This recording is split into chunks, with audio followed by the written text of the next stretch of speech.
Hello everyone, welcome to our short videos. आज का हमारा डिस्कशन है total asset to debt ratio. अब ये भी सिंपल है कि जो हमारा टोटल एसेट है, मतलब net current asset plus current asset, ठीक है, डिवाइडेड बाय डेट रेशियो, मतलब क्या हो जाएगा, लॉन्ग टर्म डेट्स, जिसको हम लोग नॉन करंट लायबिलिटीज भी बोल सकते हैं।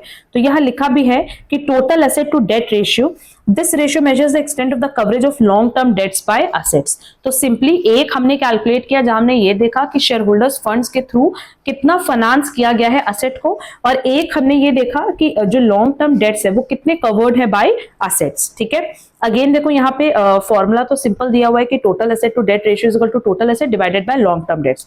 इलस्ट्रेशन 8 देख लो। इलस्ट्रेशन 8 में जो हमने बताया भी था कि हमारे पास जो टोटल एसेट है, देखो टोटल एसेट कितना है, 14 लाख दिया हुआ है टोटल एसेट, और अगर हम बात करें नॉन करंट लायबिलिटीज की या लॉन्ग टर्म डेट्स की, तो वो सिर्फ दिया हुआ है कितना, 1,50,000।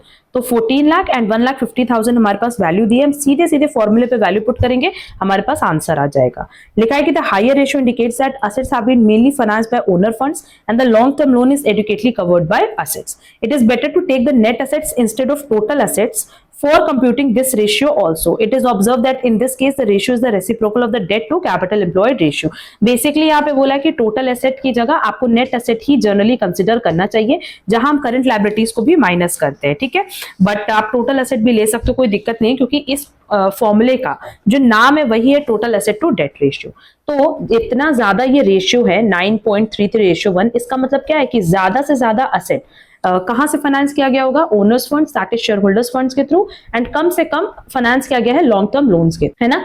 अगर देखो तो हमारा डेट कितना है, 1,50,000 है, मतलब नॉन करंट लायबिलिटी 1,50,000 है, और एसेट कितनी है, 14 लाख। तो ज्यादा से ज्यादा फाइनेंसिंग कहां से हुई होगी, शेयर होल्डर्स फंड से हुई होगी। ठीक है, this ratio primarily indicates the rate of external funds in financing the assets and the extent of coverage of the debts are covered by asset. तो सिंपली आपको इस फॉर्मूले से ये पता चलता है कि कितना ऐसा डेट है जो कि कवर्ड है किसके थ्रू, एसेट के थ्रू।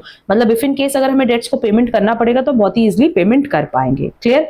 तो ये हमारा फोर्थ मेथड था रिलेटेड टू सॉल्वेंसी रेशियो, जिसपे देखो एक इलस्ट्रेशन 9 दिया हुआ है, जिसपे देखो हमने ऑलरेडी इलस्ट्रेशन 8 करा दिया, और नेक्स्ट क्लास में ना हम लोग इलस्ट्रेशन 9 एंड 10 करेंगे, जहां आप लोग देखोगे कि सॉल्वेंसी रेशियो के अभी तक हमने जितने भी मेथड्स बताए हैं उनके सारे के सारे फॉर्मूलाज के यहाँ एप्लीकेशन करना है। ठीक है, तो यहाँ तक का क्लास आप लोग प्लीज अच्छे से रिवाइज कर लेना, एंड आफ्टर दैट हम लोग इलस्ट्रेशन 9 स्टार्ट करेंगे। अगर ये सीरीज पसंद आ रही है तो प्लीज वीडियो को लाइक कमेंट शेयर जरूर करना, चैनल पे नए हो तो चैनल सब्सक्राइब जरूर कर देना।